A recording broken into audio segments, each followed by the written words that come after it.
In this guide, I'm going to show you guys how to find your Target eGift card number. Let's get started.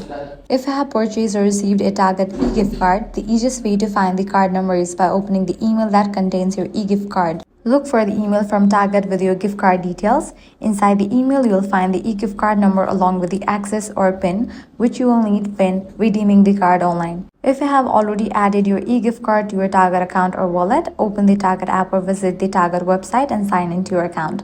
Go to Wallet or Gift Cards, where you can view your saved Target gift cards. Depending on your account settings, you may be able to view the card details or access the barcode for in-store use.